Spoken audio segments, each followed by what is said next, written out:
আজকে আমাদের এখানে যেই পরিমাণ রোদ উঠছে, এই রোদের মধ্যে ডিম ভাজি করে ছোট বড় সকলে মিলে মজা করে খেলাম। আমি ইদানিং দেখতেছি অনলাইনের মধ্যে অনেকেই ডিম ভাজি করে খাইতেছে, তাই আমি ঠিক করলাম আজকে আমিও ট্রাই করব আসলে রোদের মধ্যে ডিম ভাজি করে খাওয়া যায় কিনা। তাই আমাদের আশেপাশের ছেলেপেলেদের নিয়ে আমিও চলে আসলাম ডিম ভাজার জন্য। ডিম ভাজার জন্য যা যা লাগে সব কিছু নিয়ে আসলাম, একটা কড়াই, তেল এবং ডিম সব কিছু নিয়ে আসে রোদের মধ্যে কড়াইটা রেখে দিলাম কিছুক্ষণ।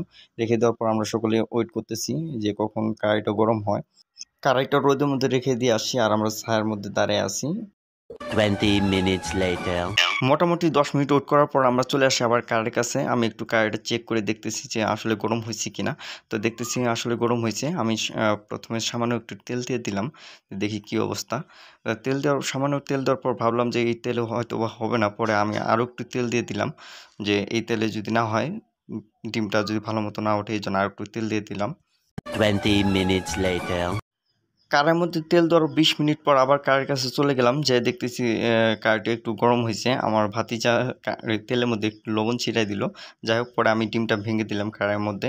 তো ভেঙে দেওয়ার পর দেখতেছি তেমন কোনো কিছু হইতেছে না, যেমন আগুনের মধ্যে ভাজলে যেমন হয় তেমনটা হচ্ছে না। পরে আমরা আবার চলে আসলাম ছায়ার মধ্যে, আবার ওয়েট করতেছি যে 10, 20, 30 মিনিটের মতো ওয়েট করব, পরে আবার যা চেক করবো, দেখি কি হয়।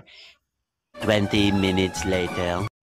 কড়াইয়ের মধ্যে ডিম দেওয়ার 20 মিনিট পর আবার চলে গেলাম কড়াইয়ের কাছে যেয়ে দেখি যে কি অবস্থা। তো যেয়ে দেখতেছি একটু সাদা সাদা আবরণ চলে আসছে, একটু হালকা হালকা শক্ত হয়েছে আর কি, তেমন শক্ত হয় নাই, যেমন ডিম হয় তেমন শক্ত হয় নাই।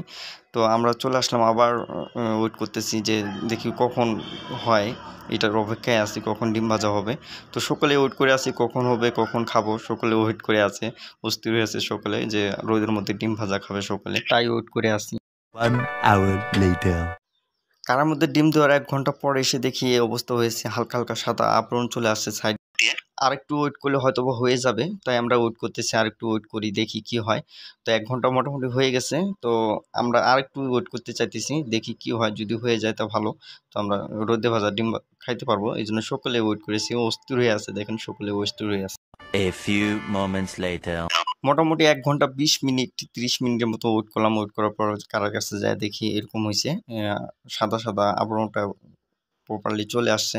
আর অল্প কিছুক্ষণ থাকলেও হয়তোবা হয়ে যেত, বাট আমরা আর ধৈর্য কুলাচ্ছিল না। এখানে আমার ছোট ছোট ভাগিনা, ভাতিজি, ভাস্তা অনেকেই আছে, ছোট ভাই আছে, তারা আর থাকতে পারতেছে না, তারা ডিম ভাজা খাবে, তারা আর ওয়েট করে আর থাকতে পারতেছে না, এই জন্য নিয়ে আসলাম তাদেরকে। এখন আমি চুলার মধ্যে ভাজবো, ভাজে খাওয়াবো। এই জন্য চুলার মধ্যে নিয়ে আসলাম, নিয়ে আসার পর চুলার মধ্যে ভাজলাম, ভেজে তাদেরকে খাওয়ার উপযোগী করতেছি। আর অল্প কিছুক্ষণ রোদের মধ্যে থাকলে হয়তো বা হইতো, কিন্তু তারা আর থাকতে পারতেছে না। তো সকলকে আমি দিয়ে দিলাম ভেজে এনে, চুলার মধ্যে ভেজে তাদেরকে দিয়ে দিলাম খাওয়ার জন্য। কিন্তু আমি প্রপারলি রোদের মধ্যে ভাজতে পারিনি। কেন ভাজতে পারলাম না অবশ্যই আপনারা কমেন্ট করে জানিয়ে দিবেন। কিভাবে করলে রোদের মধ্যে ভাজা হইতো অবশ্যই একটু কমেন্ট করে জানিয়ে দিবেন। আমি নেক্সট টাইমে যাতে তাদেরকে রোদের মধ্যে ভেজে খাওয়াতে পারি। তারা অনেক আশা নিয়ে ছিল রোদে ভাজা ডিম খাবে, বাট আমি পারলাম না তাদের খাওয়াতে।